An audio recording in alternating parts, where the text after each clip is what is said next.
Sometimes our nature works in mysterious ways, letting us be together but apart at the same time.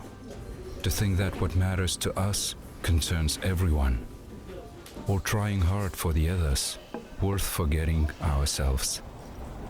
And each time we try to walk away from it,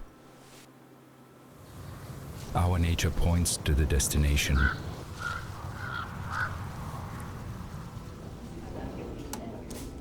Our nature knows where we can wander, where we can reach our highest peaks, and naturally be ourselves. And even if we fall, we always have solid ground in nature. It unites us. It soothes us.